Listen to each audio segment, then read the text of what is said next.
हाय सांगमन welcome to my channel सांगमन आज मु आपन के वीडियो माध्यम रे कहबी शॉर्ट वीडियो रे किपरि थंबनेल लगे परिबे जदि आपन माने नुवा कर YouTube चैनल आरंभ करछन्ती आपन माने जानि ना आदि शॉर्ट वीडियो रे किपरि थंबनेल लगेबे मु आपन गोटे शॉर्टकट प्रोसेस कहबी जो प्रोसेस माध्यम रे अति सहज रे आपन माने निज शॉर्ट वीडियो रे थंबनेल लगे परिबे कारण आपन वीडियो रे जेते भी भलो कंटेंट हेतो ना काहे कि जदि आपन थंबनेल सेति अट्रैक्टिव न होइतिबो ठीक अछि आपन वीडियो रे केही भी क्लिक करिवेनी बा आपन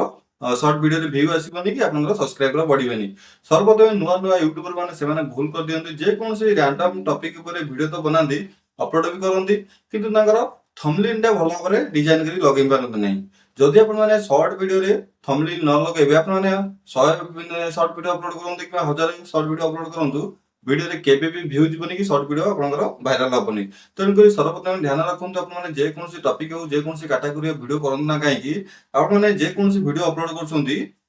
से वीडियो रे गोटे भलो यूनिक थंबनेल लगांदो मु आपन को कंप्लीट प्रोसेस कहि देबी स्टेप बाय स्टेप प्रोसेस कहि देबी इजी प्रोसेस कहि देबी आपन माने किपरि शॉर्ट वीडियो रे थंबनेल लगे परिबे सर्वप्रथम आप मैंने शॉर्ट वीडियो अपलोड करनी यहाँ यूट्यूब एप्लिकेशन टी ओपन करनी देखो मुझे यूट्यूब एप्लिकेशन टी ओपन करने यहाँ पर आपको तले प्रोफाइल ऑप्शन शो कर आप जो प्रोफाइल आइकन टी क्लिक करने ये क्लिक कलापर ये आप शो कर व्यू चैनल आप व्यू चैनल ऑप्शन पर क्लिक करनी देखो मुझे आपको देखी दूसरी ये क्लिक कलापर आप चैनल डैशबोर्ड आपको शो कर यूट्यूब माने एप्लिकेशन यहाँ पर ये आपको शॉर्ट ऑप्शन पर सिलेक्ट करिया पड़ो देखो मुझे आपको देखी दूसरी शॉर्ट ऑप्शन को गलापर जदि आप मैंने शॉर्ट वीडियो अपलोड करेंगे से सब लिस्ट आपको शो कर यहाँ पर जो वीडियोर थंबनेल चेंज करने चाहते से वीडियोर जो 3 डॉट ऑप्शन अच्छी आपको 3 डॉट ऑप्शन शो कर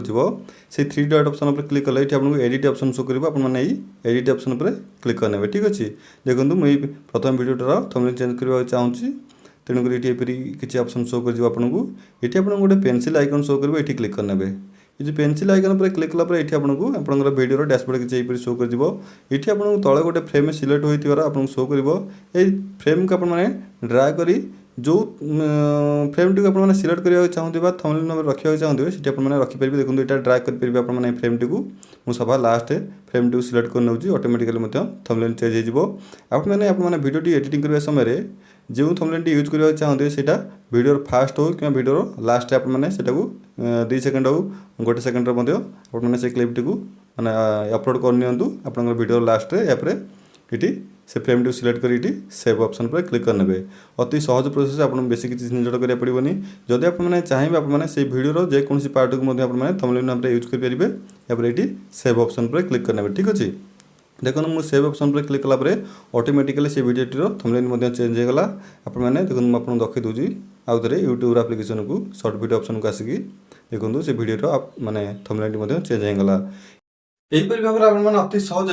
आपंकर जेकोसी शॉर्ट वीडियो रे थंबनेल लगे पारे सर्वप्रथम वीडियो टी एडिटिंग करने समय जदि आपने अलग कौन प्रकार थंबनेल लगे चाहते से पार्टा को वीडियो लास्ट हो कि फास्ट रे गोटे